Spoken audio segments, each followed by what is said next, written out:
Hello everyone, and welcome back to the Fluctus channel.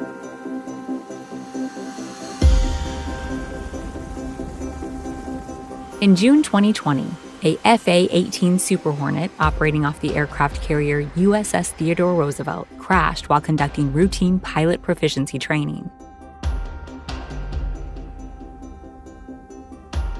According to the pilots, the plane lost power just after launch, causing it to nosedive toward the water. The two crewmen were able to eject safely, but the plane, which cost around $60 million, quickly sunk beneath the waves. It was the first loss of an FA-18 in several years and was ruled to be an accident based on equipment failure.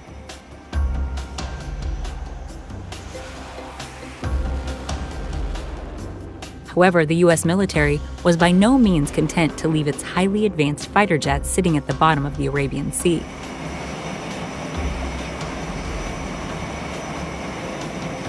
It took over a month of planning to get the U.S. Navy divers and explosive ordnance disposal team to the site aboard the USNS Catawba. This not only allowed engineers to investigate the crash further, but also to keep the plane from falling into enemy hands.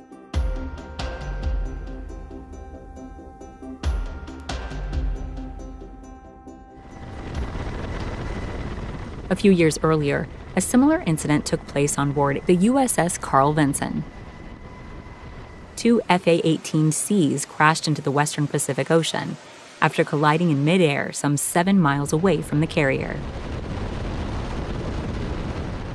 Several friendly ships were called in to help search for the missing pilots, and virtually all of the available helicopters were launched in order to cover as much of the open sea as possible.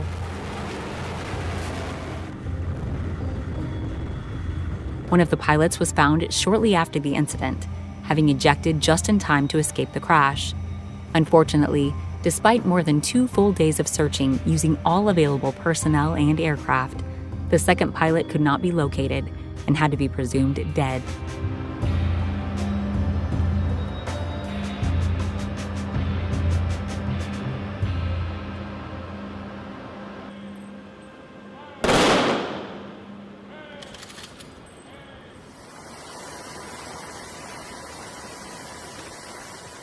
The irony of the loss is that the USS Carl Vinson and its crew were highly trained in dealing with flight deck accidents.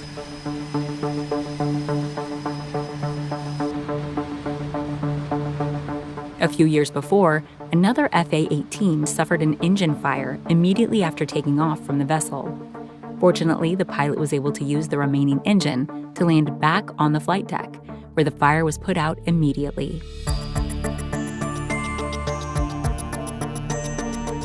To this day, crews aboard this and all aircraft carriers take their firefighting and crash training very seriously.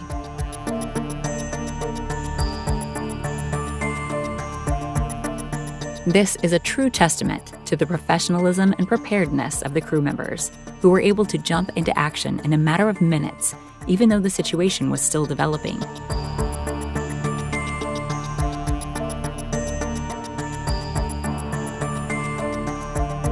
Using powerful foam and hoses, they were not only able to save the aircraft, but potentially the rest of the ship.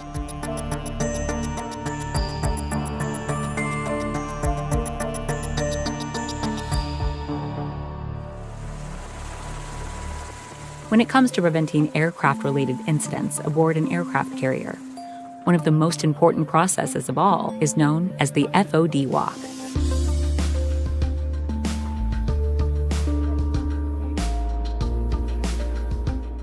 FOD stands for Foreign Object Debris, referring to any particle, substance, or even biological material that may be sucked into aircraft engine intakes.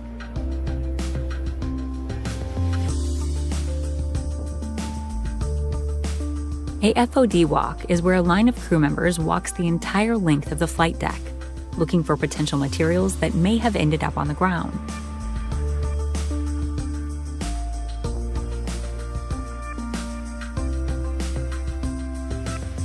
It only takes a single item to do millions of dollars in damage to an aircraft, which is why there are strict rules regarding what can and cannot be allowed on the flight deck.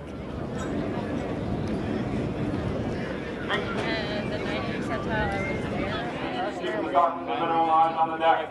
Talk about what kind of equipment.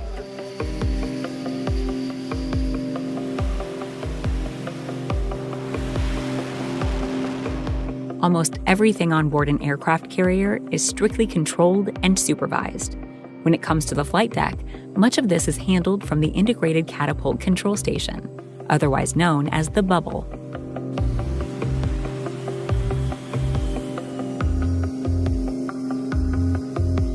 From this position, ground crews can get an eye-level look at everything happening on board. They are also responsible for controlling the catabar system that actually launches the aircraft.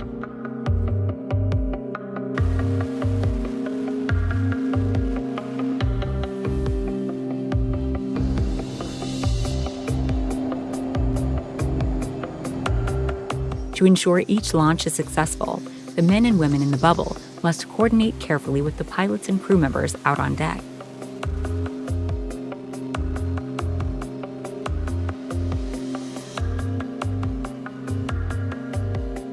At no point is the communication more important than during landing.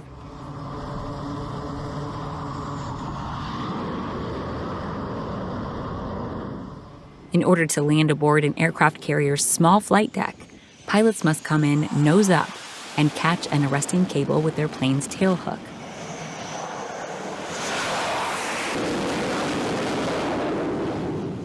Once this happens, the aircraft's kinetic energy is transferred to a series of hydraulics located below the deck. Without this process, the aircraft would never be able to come to a safe, sudden stop at such a short distance.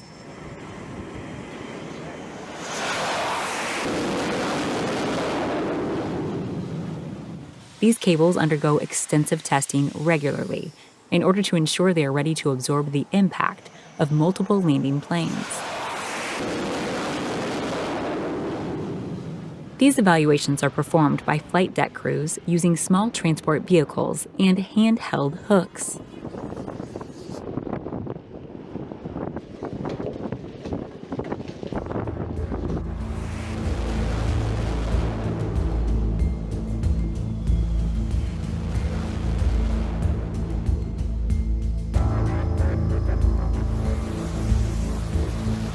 Even with the best preparation and attention to detail, it's impossible to prevent all accidents completely. Since World War II, there have been a number of incidents aboard aircraft carriers involving planes, crew members, and helicopters.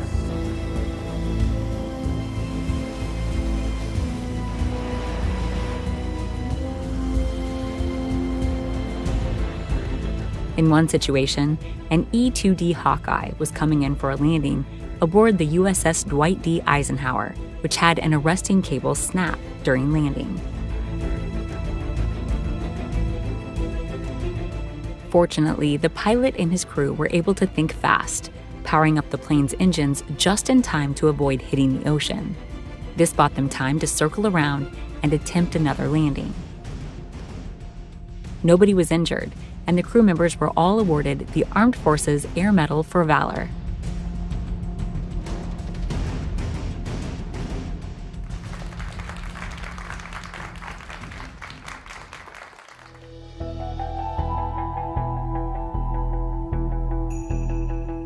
No doubt, the most trying time for crews and pilots were in the early days of aircraft carrier development. During World War II, the U.S. military was still investigating what these new weapons of war might be capable of.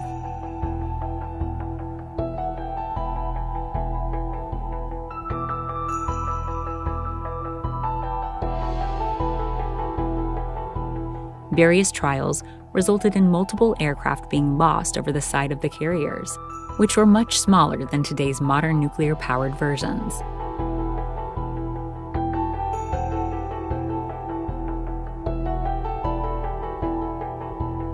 During the infamous Doolittle raid on Tokyo, the U.S. military even managed to launch full-sized B-25 bombers from the deck of the USS Hornet.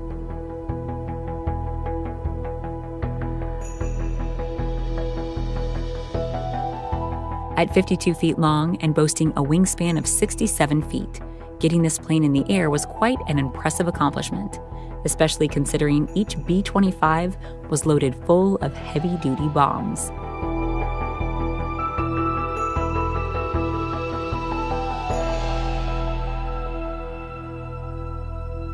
Nowadays, technology has helped to minimize the risk of training pilots drastically. A big part of this is due to the invention of high-quality, ultra-realistic simulators.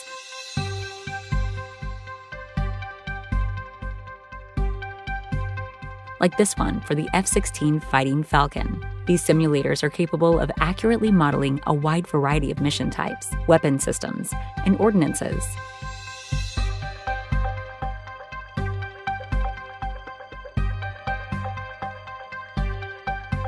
Its 360-degree display gives trainee pilots an entirely realistic experience that almost perfectly mimics actual flight.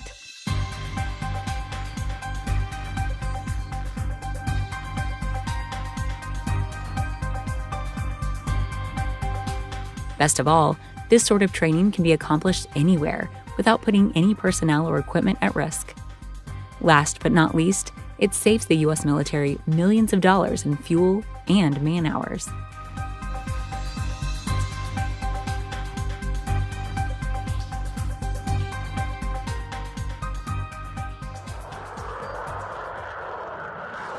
Of course, no single invention since the parachute has saved more pilots' lives than the ejection seat.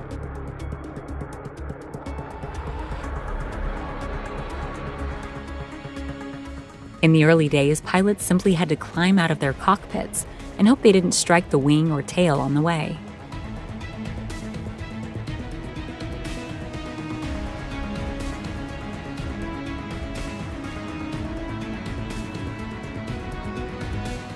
As aircraft got faster and faster, it became necessary to catapult the pilot as far away from the plane as possible, using a special seat equipped with high-powered rocket boosters.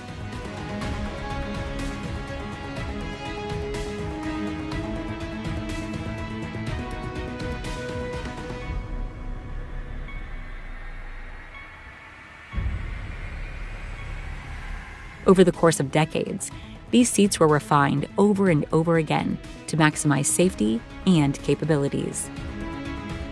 With modern systems, pilots can eject while on the ground and still deploy their parachutes to minimize injury.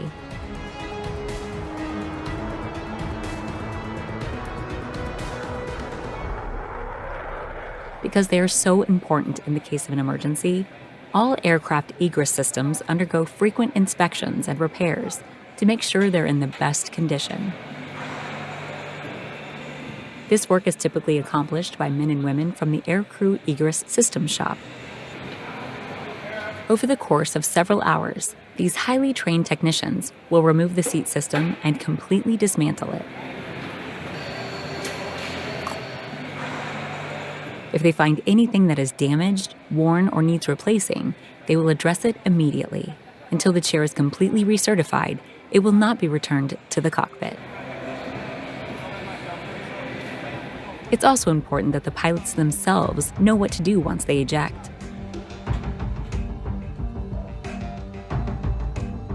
This is where parachute training is absolutely invaluable. In many cases, this is done simply by having the trainees jump out of an actual aircraft.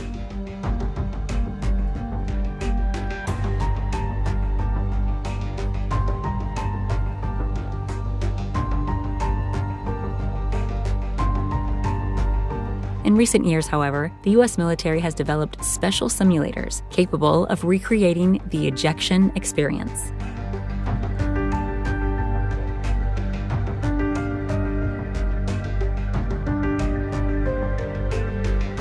These simulators are also handy in teaching alternative egress methods and in showing trainees how to steer their parachutes so they can get on the ground safely after their first jump.